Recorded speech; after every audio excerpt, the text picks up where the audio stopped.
Okay, glad it worked. So let's start this new session of ChatGPT. I would like to welcome everyone once again. For today's session, we have once more Robert Vries, who was also with us last time. So some of you already got to know him. He's a specialist in the field, has been working with TP for over 20 years with several companies and as a consultant. So it's really a privilege to have him sharing his knowledge with us in our group. Today we have a specific topic that we thought would be interesting for everyone to discuss interactions in TP regarding artificial intelligence and the human work, how they relate, how they can collaborate. So I think we can get started. Maybe Pilar, would you like to say a couple of No, I words? think it was perfect. My place, he's being annoying while Robert Not at all. is making annoying questions. So Robert, thank you once again, and the floor is yours. Many thanks. So I will share my screen and start with the presentation. Also, if anyone has any question, please let me know, because then we can also discuss a topic. So what I have on topic for today is transparency and artificial intelligence, or say software that we can use to reduce risk on non-compliance. Discussing what we should meet, what is important when you use software, data quality, where we can have the automation, especially also in benchmarking study. And I would like to show you some software, what, for example, we are using for transparency documentation to make life more easy, to increase quality, and to spend less time.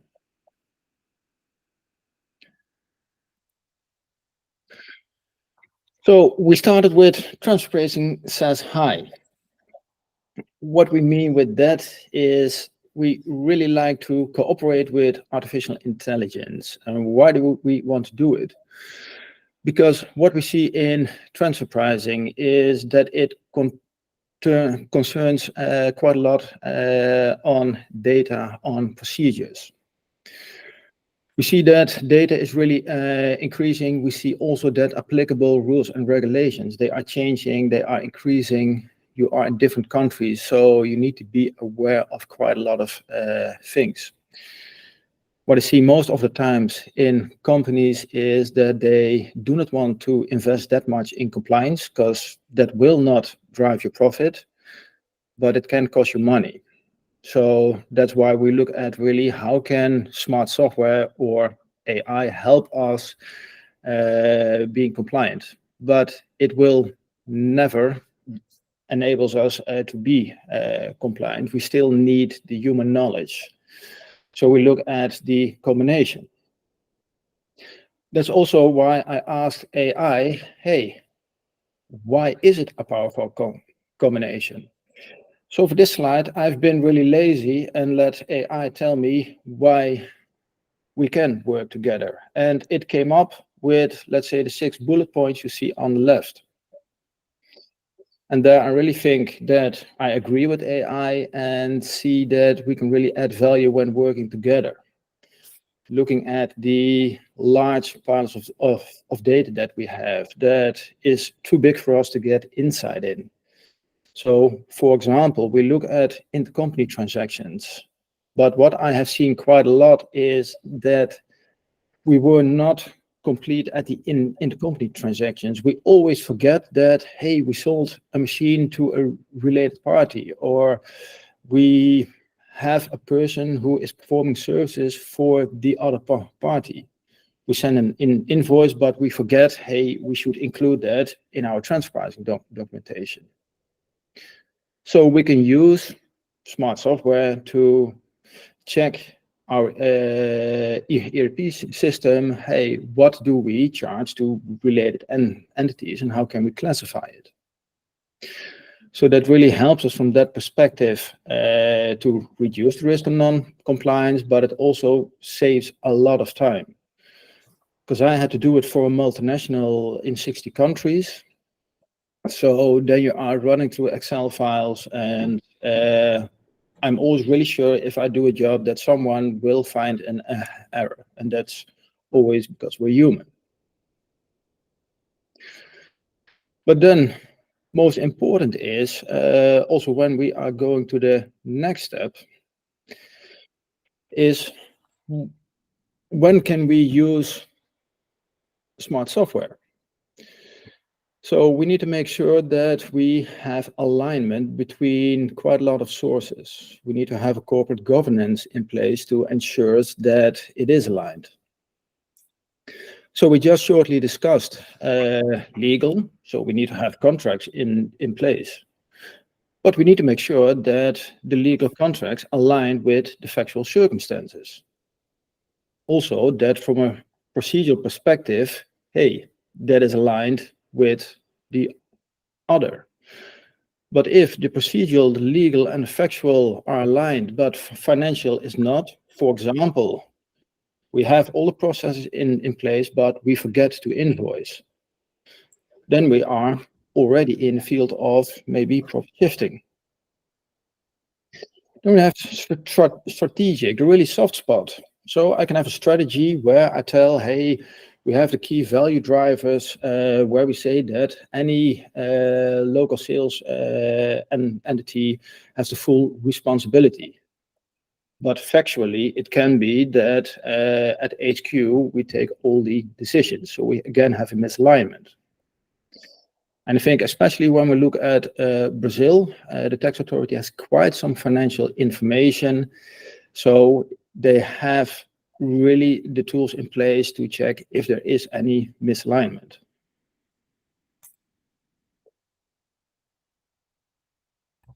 So yeah, that's very interesting. And just as an observation, so I think everyone here knows, but just to remember that the new law in Brazil specifically addresses that.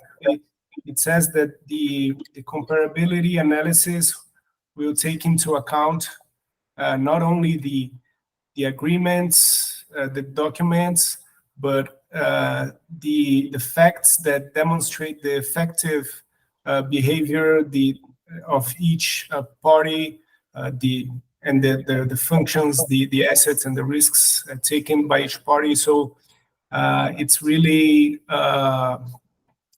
really important that everything is orchestrated, is aligned. So you have the correct agreements, but that really represents what the conduct of the parties, what's been going on with the business, and how the money flows, as you mentioned, and risks and everything. So this is, I think it relates directly with the new law that we are following now. Yes, please, Marta. I have a question. I think it's related to that. If we think about a situation like if we have like a person working for Latam, for instance, and this person is located in Brazil, and the other countries don't pay for the service of this person, how the IRS is going to see that? I mean, it's going to have like how they are going to measure some of the facts or find some of the facts if they are not easy to find. So just organizing the information. You have the company in Brazil, right? Yes, yes. I just thought about an example. Like if you have like a company in Brazil, and then you have a person working for Latam, working for many countries in Latam, and this person don't like the company in Brazil don't receive for the work of this person for Latam, for other countries. That's my example.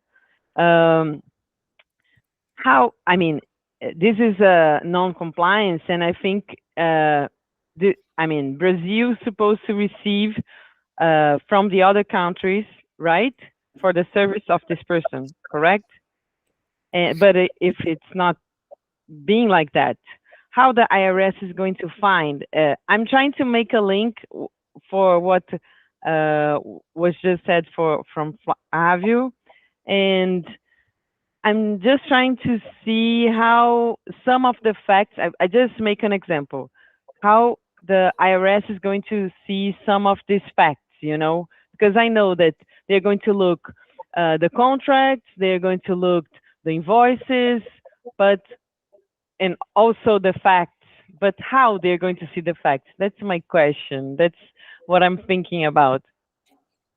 I will start, and after I think Robert will add another layer for that. I think your example is about the function allocation, right? You have Exactly. a person that develops a function. It's the employee of a company based in Brazil, but this person is also carrying out a function or service to other companies, and so on. The other companies should pay for this work, but they are not paying. Exactly. Perfect, Pilar. Exactly. That's This my example. And I'm trying to think about something that's not going to be easy. I mean, I'm thinking for the Brazilian IRS to find. And then, I mean, maybe we don't know yet how far they're going. Maybe in the next few years they're going to develop. But I'm just thinking about an example like that. I think if it's only a person in the first years, the IRS will not be able to identify that. But if the complex of people developing some level of work that is really important, etc., that impacts, then you will have the contracts maybe are not aligned with the real business happening, that because this person is providing service for other companies, and if this person is providing service to other companies, the company is also providing service to other companies. Exactly. Exactly. And so if it's only a person, it's not so common, it's not so often, okay, maybe nothing's going to happen. But if it's a department, if it's often, if impact, etc., then probably tax authorities are starting to pay attention on that. And in some level, it's the human part of the high. Also from the tax authorities.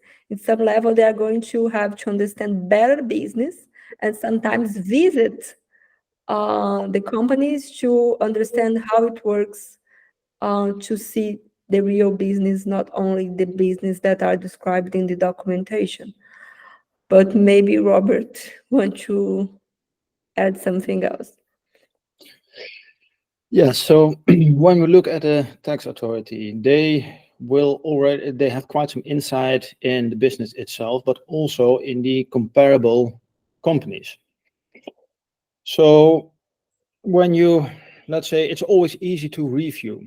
So when you have your transfer pricing documentation, when you have, let's say, your P&L, based on the experience that a tax inspector will have, based on the information he has from comparable companies, then he can still, with common sense, see, hey, I would expect a local entity to have that function. I only see that that function is present at a certain location. So I assume that that person will be working for. Then they have the authority in some countries to ask for meeting minutes, to ask for emails. So with that, they have the proof to say, hey, that person is performing activities for different countries, but we do not see a charge. Important, of Perfect. course. Yeah, and important, of course, is it material or not? If you are a 4 billion sales companies and we are talking about 100K, then any tax authority will probably say, yeah, we find something, it is not okay, but impact is too small to really follow up on that. That makes sense. Thank you. I don't know if Flavio wants to add something, but that was perfect. Thank you, Pilar and Robert. No, that was great. I was going more or less the same way, meaning that if you only have these person performing certain activities to other companies, you don't have an agreement, you don't have payments, nothing.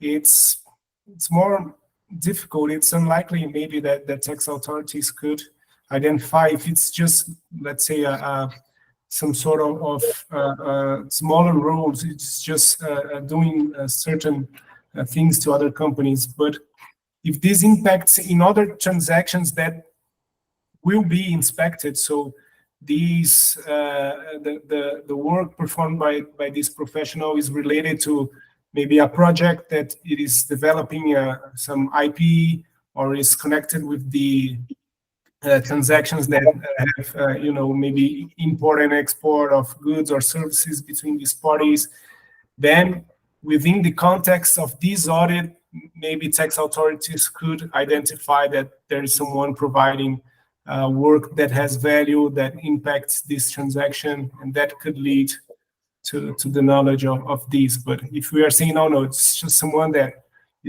maybe do some management or some ancillary work, then it will be more unlikely to find out.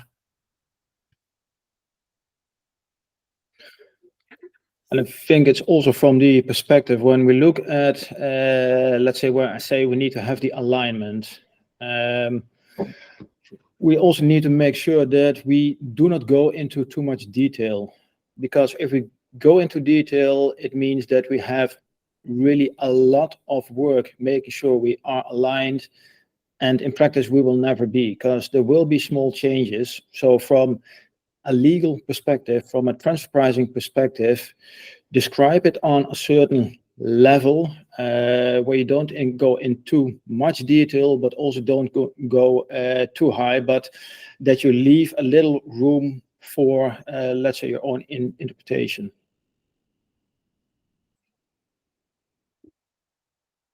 Perfect. Very clear. Thank you. So we see quite some steps here. I think most important there is that we need to have some procedures in place, because any tax authority is always a really big fan of the audit trail. So they will ask you, hey, show me that you indeed charge on a monthly basis the time spent. Show me on which data you can take your time, or show me how you calculated a rate. So make sure that you have that information available. Also there, what I see quite a lot in management fee charges, so the support services, you need to have some proof. So I advise the companies, hey, for about 2 months, make sure that you register your time spent on the different locations. Nobody will. So then I will tell them, just use your budget, but also there, stay on a higher level. So we have the budget meeting, we have the monthly meeting. I will go there twice a year, use that as a base. You still have some proof, you still have the pleadable stand, but don't make it work against you.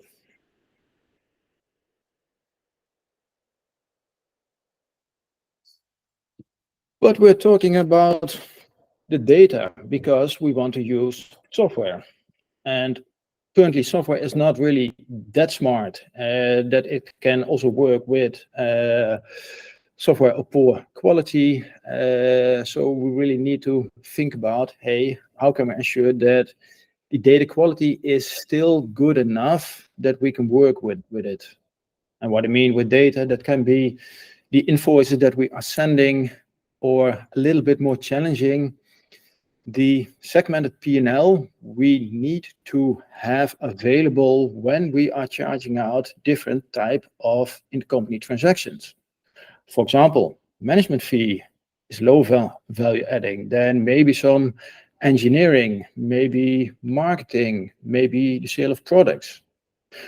Per intercompany transaction, we need to determine the realized result. Realized result I can only have when I have my segmented P&L.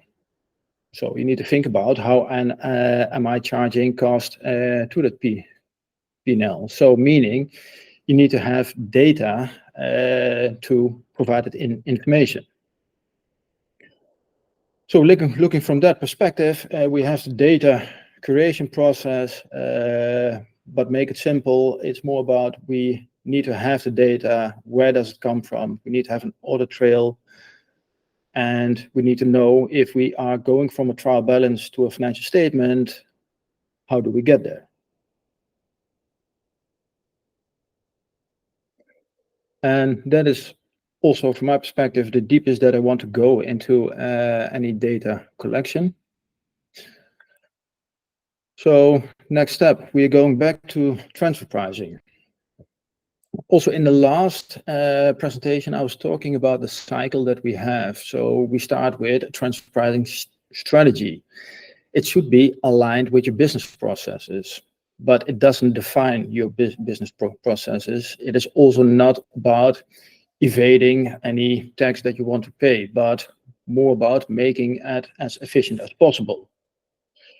When we have the strategy, we can start with the documentation. We can start with any benchmark study to determine an arm's length pricing. Robert, could you explain a little bit more for everyone what's web scraping? Sorry, that I'm not sure if I'm pronouncing correctly, but web scraping?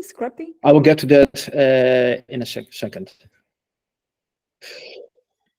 So when we are on the documentation, we think we are ready.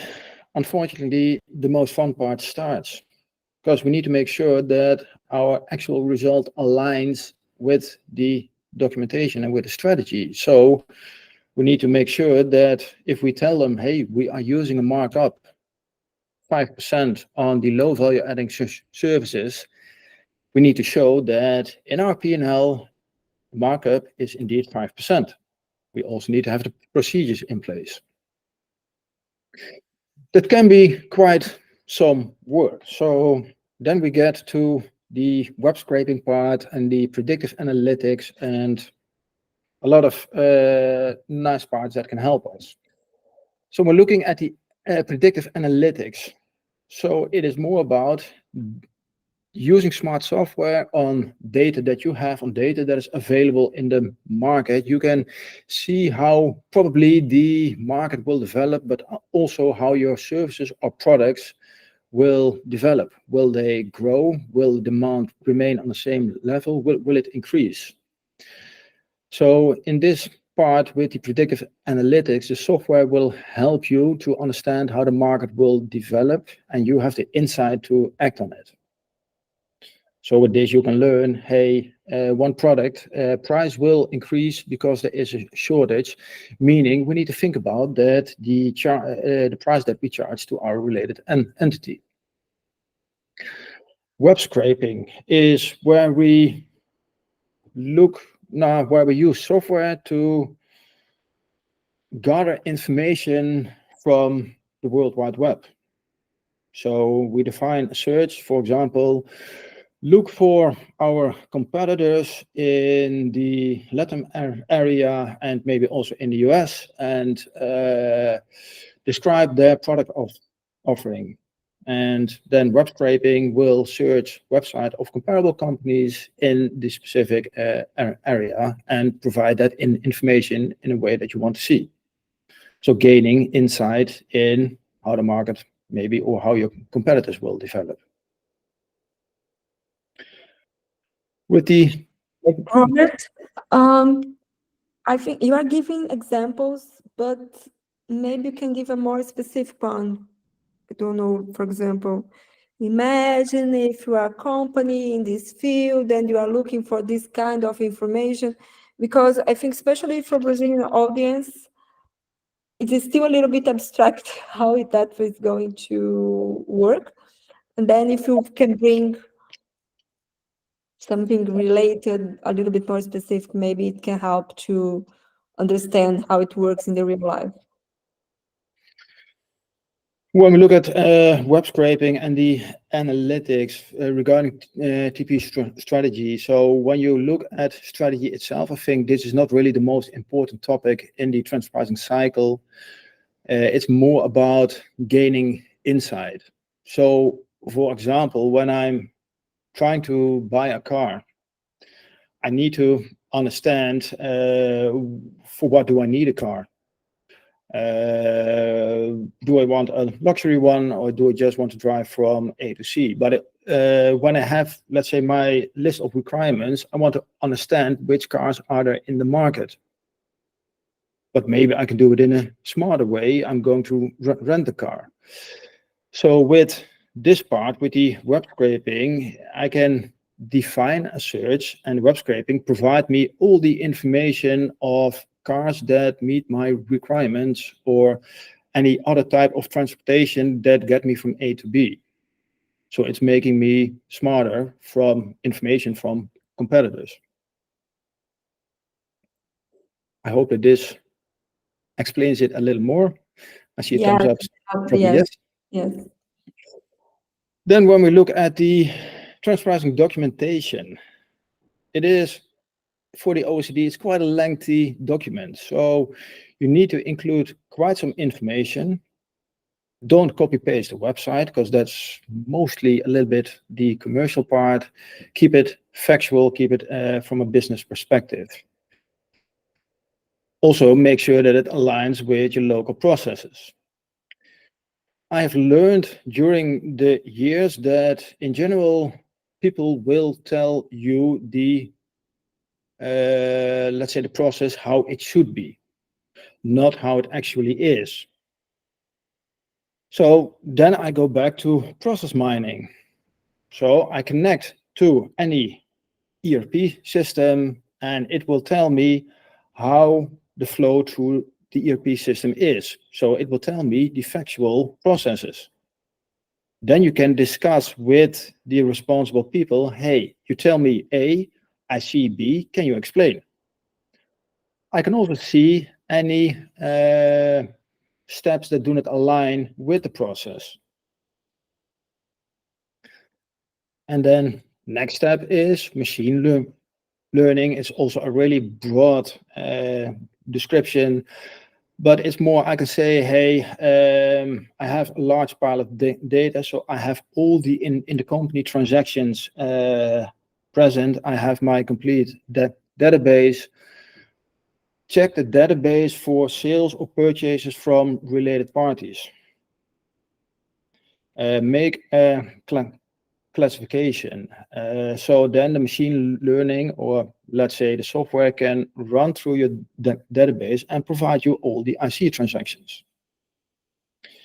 It will learn, it will check for any business rule that you define. So for example, it should be from company A to company B, and it will think about business rules that also can help you.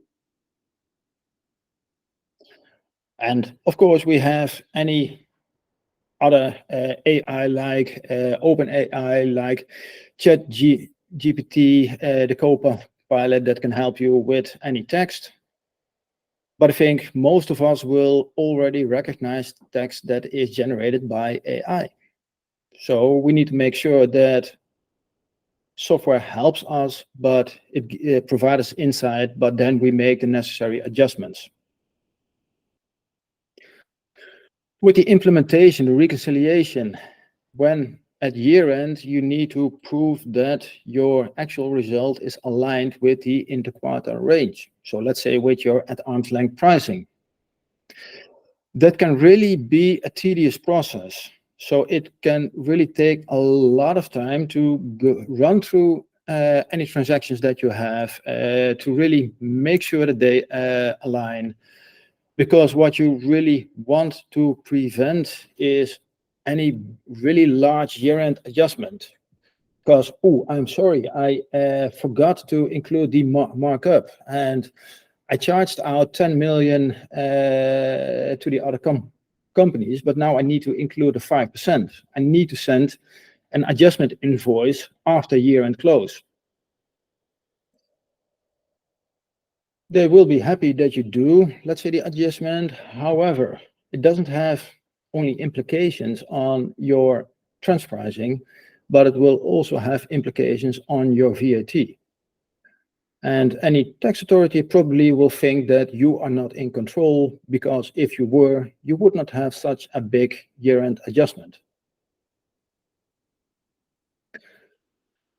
So from that perspective, look at process and data mining and machine learning, also using Excel to do some analysis. It can go from low tech to high tech, but I would always start with the low tech part.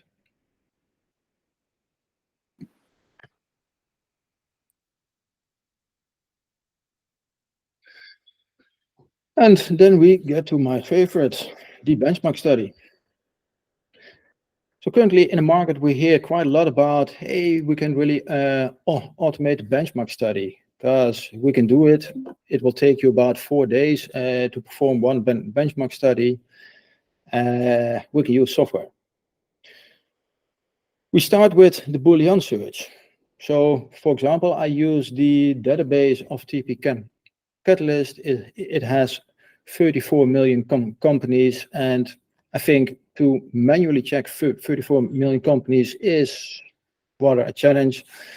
So that's why we perform the Boolean search. So we take some steps to, let's say, make the first selection that the companies are comparable to your company, or more important, that those companies perform the same service as the intercompany transaction in scope.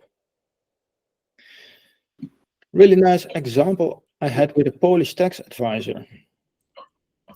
Robert, just I'm not sure about how much everyone have already studied the TP law, but one of the main concepts is the select tested part. And it's hard to find.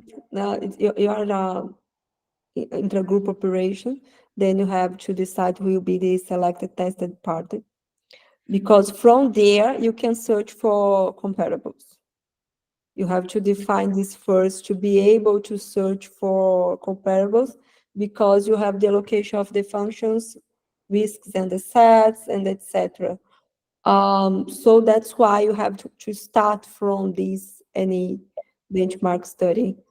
It was just to, I don't know if someone had doubts, but I thought someone could have. Robert, please. So indeed, if we take a sidestep, so why do we draft transfer pricing documentation? To really, let's say, take the first step in setting up an arm's length pricing. So we provide information, we talk about a strategy, we in the company transaction, we perform the functional analysis. So functions performed, risk assumed, assets used. That is what we are using. Then we have the next step, the tested party. Well, most of the times we have two. So one is selling, the other one is buying. But to keep it, let's say, more simple, and also to make sure that you have a result that is more in line, we try to use the most simple party in the transaction. Why? Because if we take a really complex party, in the end, I know that probably not a lot of companies will be comparable with. So I need to make comparability adjustments. The comparability adjustments are really nice, because I am performing service A. The other comparable company is performing service A plus B. Now I need to determine the value of B to make that correction. And we know for sure that that will not be factual, but that will be based on my experience. So will be a lot of help for the tax authority to challenge it. So that's why we say, hey, first we start with the tested party. Then if we know the tested party, we know where we need to compare it to. Then we start with the Boolean search. And the Boolean search is more, we start with a big pile of companies. We make a first selection, and that can be on the location, on the region, that can be on the size in sales, size in FTEs, and all other topics. So that most of the time brings it down to maybe 100 companies. And what we do then, we review those manually. And that, of course, is really time consuming. So if I would prepare really smart software, it could do most of this job. But I know for sure that the outcome will not be fully reliable, because we need to have the human understanding, because all the information on the website is not probably how it actually will be. So we need to have that insight. So select a tested party. Until now, we need to do it by human. The search for comparable companies, so the Boolean search. Yeah, I work with a standard. That is also what software could do, but the fine tuning should be done by human. And so we still see in all of those steps, we need a human to make sure that you minimize the risk of non-compliance.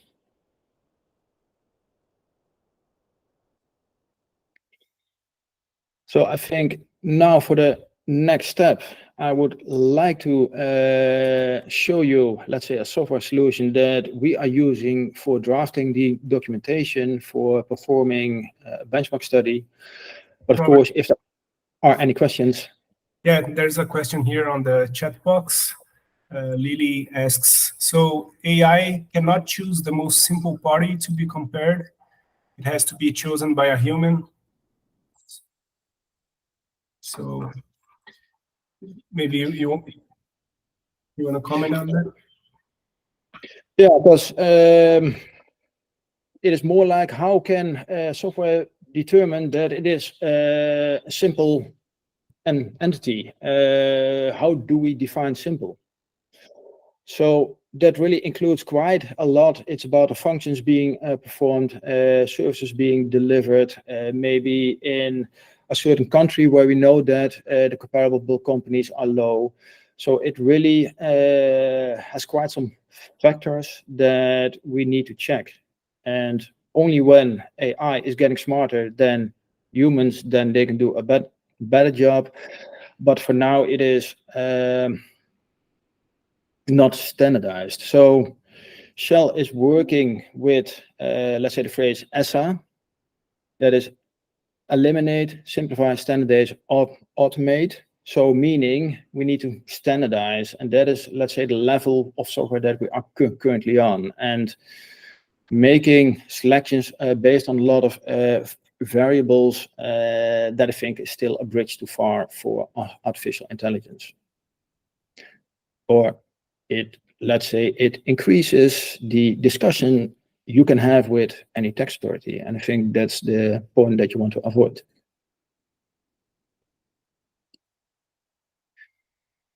I hope answered the question.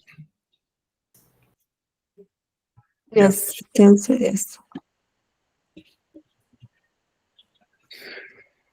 So if there are no other questions, then I will share the software that we are using to give you a little insight there, what can help from, let's say, a simple perspective to a more integrated perspective.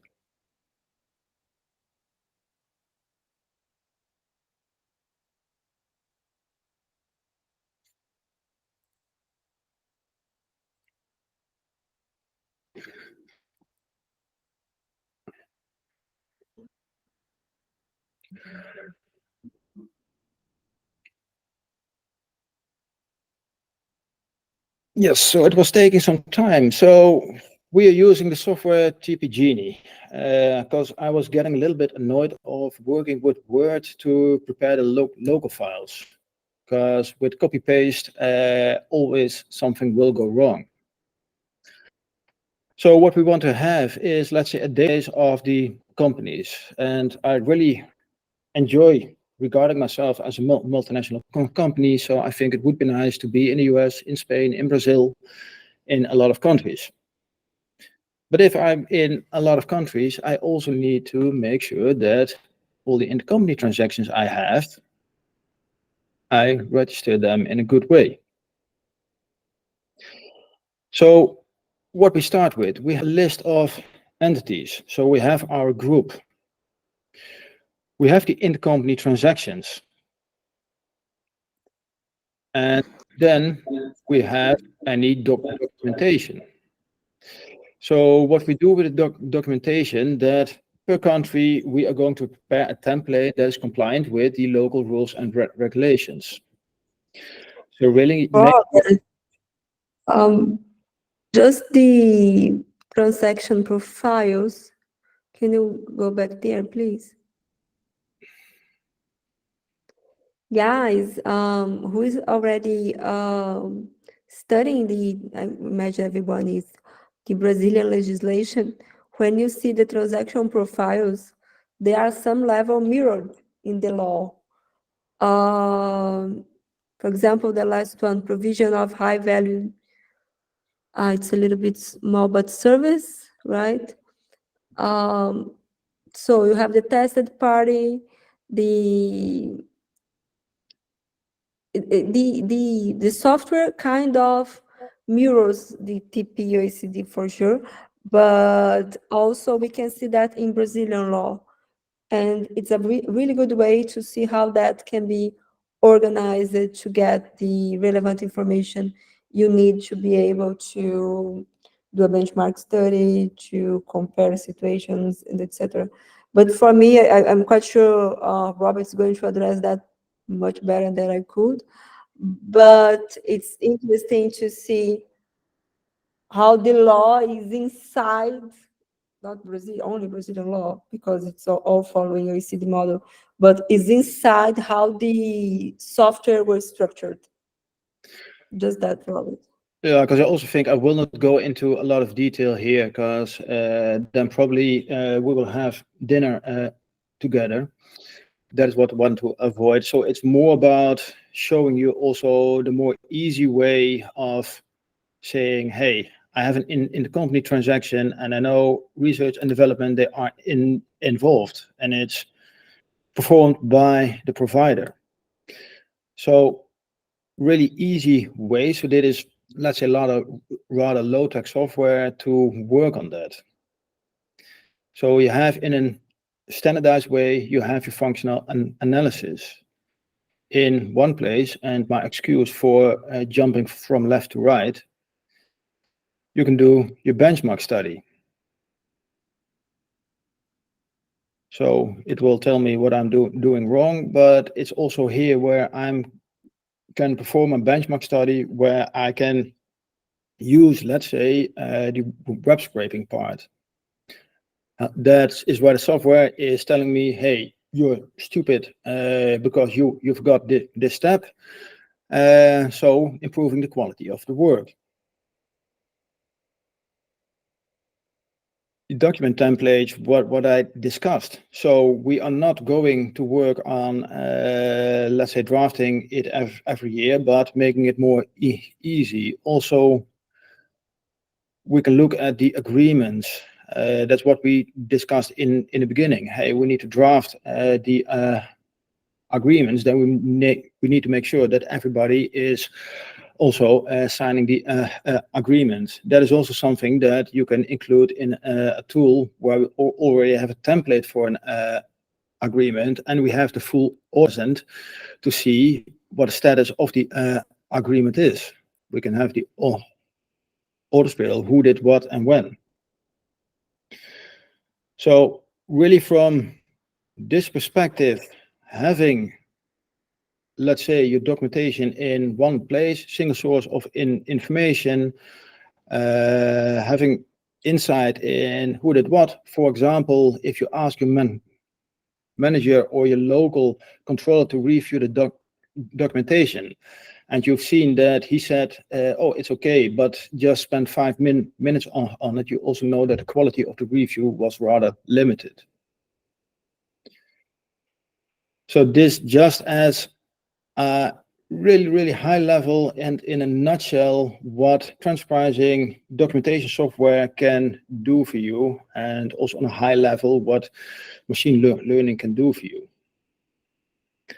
So are there any questions on this topic? Guys, does anyone have a question or a consideration?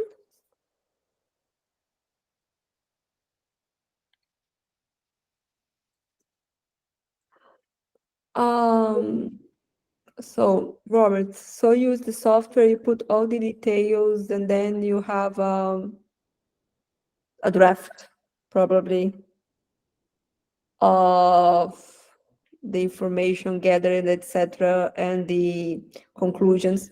How you review that?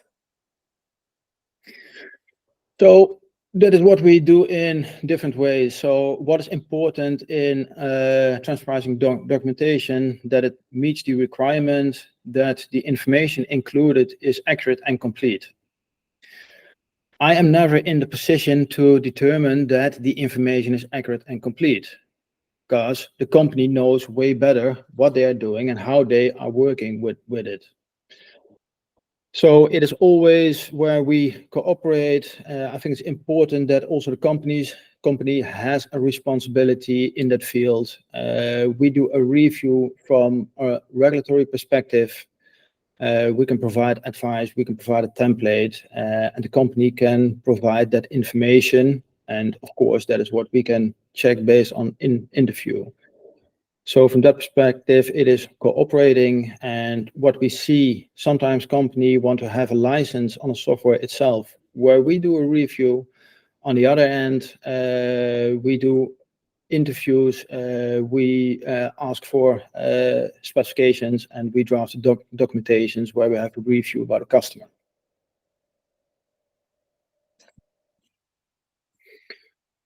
But I think most important is that any customer should be responsible for the documentation itself, because in the end, you know how your business works. Yes, indeed, for sure.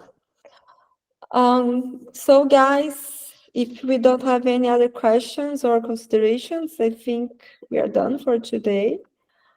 I can imagine that for people studying TP from the legal perspective and the theoretical perspective, seeing the software was interesting. I can imagine and how it can be done and how you gather so many information in a way for doing the research. I think it was also really interesting. Flavio, would you like to add something? No, it was very, very interesting, very insightful. At the beginning of the session, we were talking to Marta. She was explaining that that her company opted to adopt for 2023. So they are already in an advanced phase of the TP implementation. But I believe that for most companies, if you haven't adopted yet, so you will apply the rules only in 2024. You will face, the obligation to deliver these documentations to do everything next year. But regardless, it's important that you start your process now. So you start with your functional analysis, your comparability analysis, your TP study as a whole. So I think that Robert's presentation is very helpful and gives a lot of good guidance for everyone. So yeah, that's it. So I would like to thank Robert again, Pilar, and everyone that's been with us this morning. Yeah, sure, Camila. We have a community on LinkedIn. I don't know if you have joined yet. We are uploading some materials there. We haven't uploaded the recording of the session so far, but we can do this and have these available for you.